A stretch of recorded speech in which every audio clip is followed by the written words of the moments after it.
শীতের সবজি পেঁয়াজকলি ভাত হোক বা রুটি সবকিছুর সাথে খেতে খুব ভালো লাগে। ভিডিওটা প্রথম থেকে শেষ পর্যন্ত দেখার অনুরোধ রইল। চলুন শুরু করা যাক।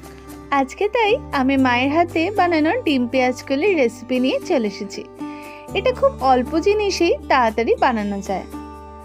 প্রথমে কড়াই গরম হয়ে গেলে দুটো ডিম ফাটিয়ে তাতে নুন পেঁয়াজ দিয়ে ভেজে নেব।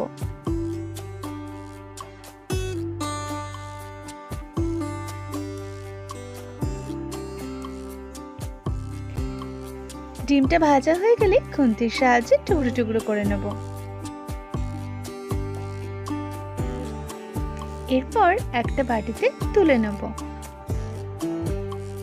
রান্নার ভিডিওগুলো ভালো লাগলে প্লিজ লাইক শেয়ার কমেন্ট করতে ভুলবেন না। এবার কড়াইতে 2 থেকে 3 চামচ মতো সর্ষের তেল দিয়ে ছোট এক বাটি আলু, যেগুলো ছোট ছোট পিস করে আগে থেকে রেখেছিলাম, সেগুলো কড়াইতে দিয়ে দেবো। আলুগুলো একটু ভেজে নেওয়ার পর দিয়ে দেবো 1 বাটি কুচানো পেঁয়াজ। এখানে কিন্তু পেঁয়াজের পরিমাণটা একটু বেশি দিলে খেতে ভালো হবে।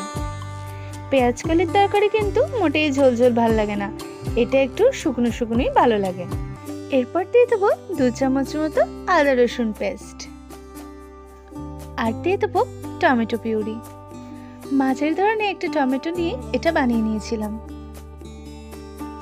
ভালো করে সবকিছু মিশিয়ে নেবার পর দিয়ে দেবো 1/2 চামচ মতো লঙ্কার গুঁড়ো, 1/2 চামচেরও কমই বলা চলে। তারপর দিতে হবে 1/2 চামচ মতো হলুদ গুঁড়ো। তারপর দিয়ে দেবো 1 থেকে 1.5 চামচ মতো টমেটো সস। এরপর একটু নেড়ে দিয়ে দেবো কেটে রাখা পেঁয়াজকলি। এবার এটা পেঁয়াজকলির সাথে ভালো করে মিশিয়ে নেব।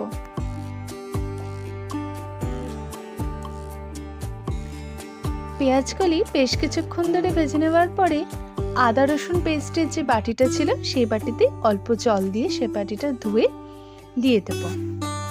এবার ওপর থেকে একটা চাপা দিয়ে দেবো। এই যে অল্প জল দিলাম, এরপর কিন্তু আর জল দেব না। লো আছে ওপর থেকে ঢাকা দিয়ে বেশ কিছুক্ষণ রাখলেই পেঁয়াজকলিটা কিন্তু নরম হয়ে যাবে।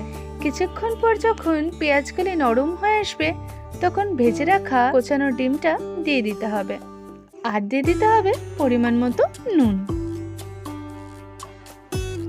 রান্নার ভিডিওগুলো ভালো লাগলে প্লিজ লাইক শেয়ার কমেন্ট করতে ভুলবেন না। কুকিং উইথ রুম্পা চ্যানেলে যদি নতুন হন তাহলে ইউটিউবে প্লিজ সাবস্ক্রাইব করে দেবেন, আর ফেসবুক থেকে দেখলে অবশ্যই ফলো করে দেবেন। তৈরি ডিম পেঁয়াজকলি।